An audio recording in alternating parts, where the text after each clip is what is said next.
Hello, sir ఏమంటున్నారు డాక్టర్లు? ఏమంటున్నారు?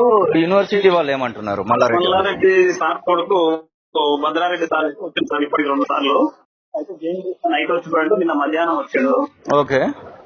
సార్. ఇట్లా మాకు బీద వాళ్ళు సార్, మా అబ్బాయి వాళ్ళు చదువుకోవడానికి పంపించినాం. ఉమ్, ఆయన హెల్త్ పరంగా ప్రాబ్లం వచ్చింది, ఎడ్యుకేషన్ పరంగా ప్రాబ్లం వచ్చింది, ఉమ్, ఆయన భవిష్యత్తు ఏంటి సార్ అని అడిగినాం. ఉమ్. అదేం లేదు అన్నాము, నేను అన్ని చూసుకుంటాము, ఏం అవసరం లేదు, జాబ్ కూడా ఏమన్నా అవకాశం ఉంది, మొత్తం జాబ్ కూడా చేసే మాదే బాధ్యత అన్నట్టు మాట్లాడుతున్నాం. ఇప్పుడు ఏ ఇయర్ చదువుతున్నాడు తను? Sir final year sir. ఈ రోజు ప్లేస్మెంట్ ఉంది సార్, ఎగ్జామ్ ఉమ్, మిస్ అయ్యా సార్, ఏం చేద్దాం. ఉమ్. డాక్టర్లు ఏమంటున్నారు అసలు ఈ హెల్త్ విషయంలో? ఏమంటున్నారు? ఎలాంటి వీళ్ళ బోన్స్ కొంచెం స్కిన్ డ్యామేజ్ ఉంది కాబట్టి ఆ బోన్స్ అనేది బయటకు వచ్చింది. ఒక టేబుల్ వేసి గుంజి దాన్ని వచ్చినాము. ఉమ్, ఒక 4 రోజులు అయినాక ఆపరేషన్ చేస్తామని అంటున్నారు. ఓకే. అంటే కేవలం ఇప్పుడు బోన్స్ ఈ ప్రాబ్లమ్స్ ఏమున్నాయా, లేకపోతే ఇంటర్నల్ డ్యామేజెస్ ఏమైనా అట్లా? బోన్స్ సార్ మొత్తం 4 ముక్కలు అయింది లోపల బోన్స్. అయితే అవి లోపల ఉన్న ముక్కలు తీయాలంటే రేపు సెకండ్ టైం లా ఇన్ఫెక్షన్ కాకుండా దాన్ని తొలగించి దాంట్లో ఒక మందు కలిపి దాన్ని మళ్ళీ నెక్స్ట్ 3 రోజుల తర్వాత మళ్ళీ చేస్తామన్నారు, రాసి చేస్తామన్నారు చిన్న. మీరు ఇప్పుడు కంప్లైంట్ ఇచ్చారు కదా, ప్రధానంగా ఏము విషయము అనే దాని మీద క్లియర్ గా చెప్పారు అక్కడ. ఎఫ్ఐఆర్ కూడా పూర్తయింది. అవును సార్, సార్ వచ్చి రాసుకున్నారు సార్. మీరేం అడుగుతా ఉన్నారు ప్రధానంగా? సార్ మాకు బాబు ఎడ్యుకేషన్ పరంగా ఆయన భవిష్యత్తు గురించి ఒక జాబ్ కావాలి, ఆయన ట్రీట్మెంట్ క్లియర్ గా ఉండి ఆయన బాగుండాలని. ఎందుకంటే ఇంకా ఆయన చదువు మేము 20 లక్షలు పెట్టినాము, మీ ఇంట్రెస్ట్ తెచ్చి ఇల్లు కుదబెట్టుకుని కట్టినాం కదా సార్. ఇంకా మాకు అమౌంట్ ఎక్కువైంది, ఇప్పటికి నా దగ్గర ఏం లేవు సార్, మేము బీదర్లో వ్యవసాయం చేసుకుంటాం కదా. ఆ బాబుకి ఏమన్నా దయదలిచి మీ బాబు ఇప్పుడు దానిలో పైన ఎక్కిన వాళ్ళలో ఉన్నాడా, కింద వాళ్ళలో ఉన్నాడా? అసలు పైన ఎక్కే వాళ్ళలో ఉన్నాం. ఆహాహా. అదే కాలేజీలో స్టూడెంట్ ఇంకా తను? అవును సార్. ఇప్పుడు భద్రారెడ్డి వచ్చినప్పుడు ఏమైనా చెప్పిండా ఇట్లా మేము ఈ సహాయం చేయగలుగుతాం అది అని ఏమని చెప్పిరా మల్లారెడ్డి కొడుకు? బాబు ట్రీట్మెంట్ క్లియర్ గా చేసే బాధ్యత మాది. ఇంటికి వచ్చే ట్రీట్మెంట్ కూడా ఇన్మేడ్ పంపిస్తాము, అతను బాగుండాలి, అతనికి ఒక జాబ్ కూడా కల్పిస్తాము సార్. మాకు ప్లేస్మెంట్ ఉంటాయి, బాబుకి డిస్టర్బ్ అయ్యి కాదంటే అన్ని చూసుకుంటాం. బాబు ఎడ్యుకేషన్ పరంగా మార్కులు బాగున్నాయి, బాబు హుషారు బాబంట, మంచిగా ఉంటాడంట కాలేజీలో. అతనికి మల్లారెడ్డి సార్ ఫోన్ చేసింది మధ్యాహ్నం. ఓకే.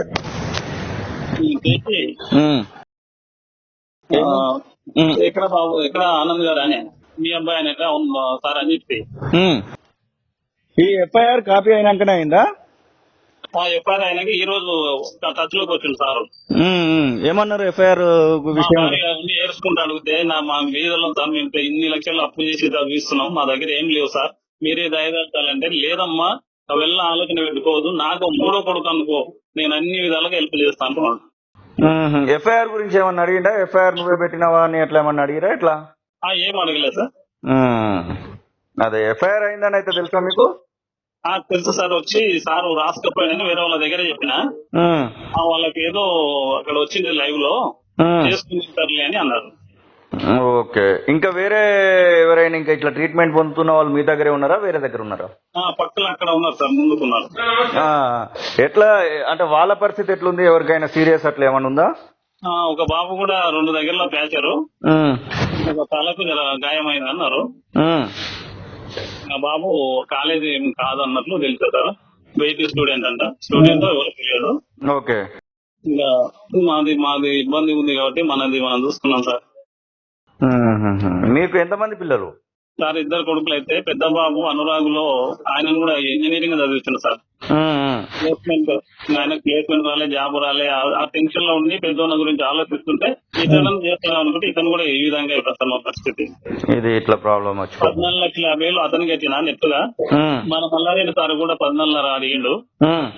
అనుకోగా ఎక్కడ రా మీరు అంటే సార్ వనపర్తి నాగవరం గ్రామం అంటే, అప్పుడు నుంచి మీరు ఏదో చదివిస్తారు ఈ కాలేజీలో చదివేయలేరంటే మా భార్య ఉండి సార్ మాకు ఆస్తులు వద్దు, పిల్లలే ముఖ్యం అంటే సరే సార్ అని చెప్పి అతను ఉండి అరే వీడు వినేటట్టు లేదని 12 లక్షలు ఒప్పుకున్నారు సార్ 12.5కి.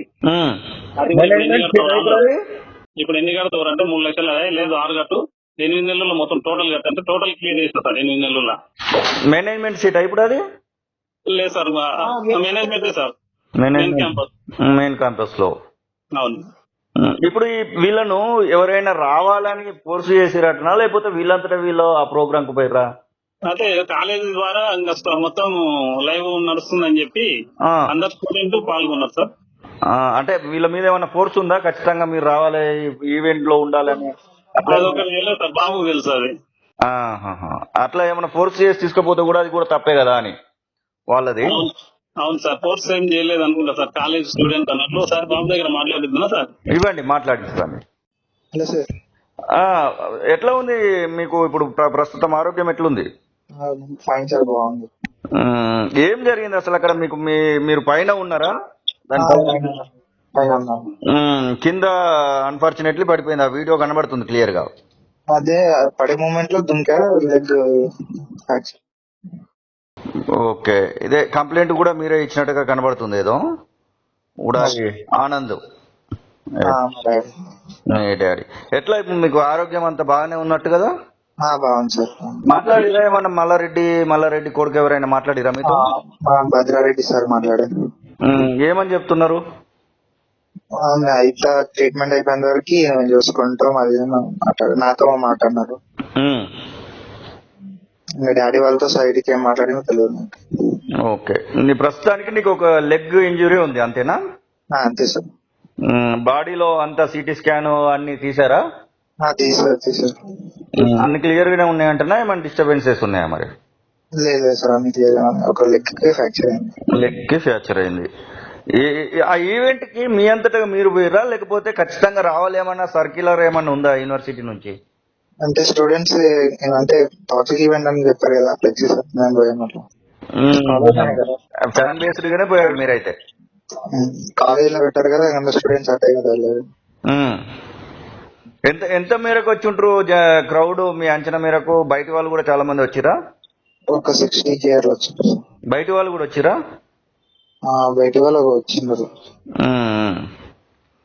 మీకు ఆ ఇన్సిడెంట్ జరిగింది కదా, ఆ ఇన్సిడెంట్ జరిగిన వెంటనే అక్కడ ఇప్పుడు మీ యూనివర్సిటీ కానివ్వండి, మల్లారెడ్డి కానివ్వండి, భద్రారెడ్డి కానివ్వండి, వాళ్ళ రెస్పాన్స్ ఏంటి అసలు? మిమ్మల్ని క్యూర్ చేసే పనిలోనే ఉన్నారా, లేకపోతే వదిలేసారా? ఎట్లా క్యూర్ చేసేది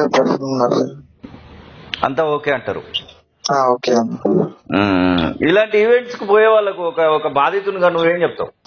సెక్యూరిటీ ప్రొవైడ్ చేయాలని అనుకుంటున్నా. అసలు మీ మీదకి ఎక్కడం కూడా మీరు ఒక తప్పే. ఇప్పుడు అది కనబడుతుంది. ఓకే బ్రదర్, మీ ఫాదర్ కి ఇవ్వండి.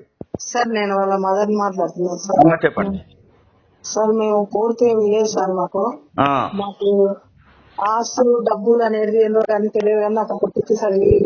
విద్య చదువు అంటే నాకు ఒక పిచ్చి సార్.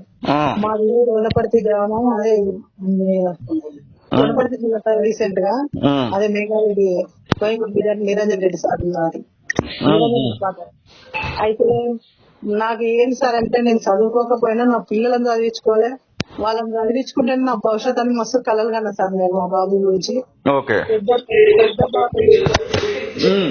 పెద్ద బాబుని అనురాగులు వేసిన సార్. నెక్స్ట్ ఇయర్ ఇతనికి పోయినా అదే కాలేజీలో కూడా మీరు చదివేలేరమ్మా నువ్వు దాంట్లో యూనివర్సిటీకి అన్నాడు.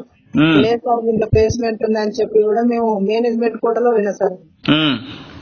12,50,000 కట్టినాం సార్ అప్పట్లో. కానీ ఇప్పుడు నా కొడుకు ఒక 6 నెలలు అయితే చదువు అయిపోయింది సార్. మాకు మా బాబు కూడా బయట మా అప్పులలో లేదు సార్. అన్ని కూడా బయటనే తెచ్చి పెట్టుకున్నా సార్ నేను. మాకు కూర్చుందికే ఇంటికాడ బాత్రూమ్ కూడా అరేంజ్ లేదు సార్. మనం అటువంటి స్థాయిలో ఉండి కూడా నేను అంత పెద్ద కాలేజీలో నా కొడుకు చదువుతాడు, ప్లేస్మెంట్ వస్తుందని కలలు కనుకుంటూ వచ్చినాం. కానీ మాకు సరే సార్, సరే ఈవెంట్స్ అంటే ఒక ఎమ్మెల్యేనో పక్కన చుట్టుపక్కల ఒక పేరు ఉన్న వ్యక్తి వస్తేనే చూస్తాను సార్. మాలాంటి వాళ్ళం నాకు తెలిసిన కాడి సార్, నేను చదువుకోలేదు. అలాంటిది పిల్లలకు ఇప్పుడు ఒక హీరో వచ్చిందంటే ఎట్లా ఉంటది సార్, మీరే చెప్పండి. ఓకే సార్, వీళ్ళు కూడా పోయిండ్రు, మా బాబుడు కూడా దానికి స్టేజ్ ఎక్కడం తప్పే. కానీ అలా ఉన్న సెక్యూరిటీ ఏం పని చేసింది సార్? ఇప్పుడు మా బాబు కాదు ఓకే గాని ఏమన్నా జరగరాని చదివితే నాకు నా పిల్లలు ఎక్కడ చుట్టుపక్కల మా ఊర్లో మమ్మల్ని ఎంక్వైరీ చేసిన సార్, వాళ్ళ పిల్లల విద్యకే చూస్తారు అని అంటారు సార్. ఏమీ లేదు సార్ మాకు. పూర్తిగా నా భర్త వ్యవసాయం చేస్తాను సార్. తెల్ల చేపలు పడతాం మేము. 3 కోట్ల పని చేస్తాం సార్. కూరగాయలు ఏరుకున్నాను, అలాంటి వ్యవసాయం చేస్తాం. అట్లా చేసి కూడా నేను అంత పెద్ద కాలేజీలలో చేసి చదివించిందంటే సార్ మా పరిస్థితి ఒకసారి గమనించండి. అప్పులు చేసే పెట్టిన సార్ ఇప్పుడు పూర్తిగా మేము ఎలాంటి స్థితి అంటే పెద్ద బాబుకు ప్లేస్మెంట్ రాలే. ఒక 10th లో వాళ్ళు మోసం చేసింది సార్ గట్కేశ్వర్ల ఇది అనురాగ్ యూనివర్సిటీ. వాడు కూడా మేనేజ్మెంట్ కోట పోయినప్పుడు ఫస్ట్ చూసి మీ బాబుకు 10th లో 54 ఉందని చెప్పలేదు సార్. అప్పుడు చెప్పకుండా మాతోటి డొనేషన్ కిందికి 4,50,000 కట్టించుకొని ఇయర్లీ. మీరు ఏం చెప్పదలుచుకున్నారు ఫైనల్ గా ఇప్పుడు యూనివర్సిటీ వాళ్ళకి ఏం చెప్పదలుచుకున్నారు? యూనివర్సిటీ వాళ్ళని నేను ఒక్కటే సార్ కోరుకునేది, నా బాబు దాంట్లో సాఫ్ట్వేర్ అనేది కాదు సార్, నా కళ మొత్తం నా కొడుకు విన పోలీసు కావాలని నాకు ఇష్టం ఉంటుంది సార్. నిన్నమో అది ఏందో పడ్డదంటారు సార్ నోటిఫికేషన్. నాయన నేను నా కళ నాయన నేను చూడాలి పోలీస్ దాసులు అనే నా కోరికను నా కొడుకు నెరవేరుస్తారని కళతోటే బతికిన సార్ నేను ఇంతవరకు కూడా. అదే కాలుకి ఇట్లా అయింది సార్. ఇప్పుడు నా కొడుకు పరిస్థితి ఏందో ఆ సార్ వాళ్ళకి చెప్పిన మేము భద్రారెడ్డి సార్ వచ్చింది సార్ మా అతన్ని పట్టుకొని కూడా నేను చూసుకుంటాను అన్నీ అన్నాడు.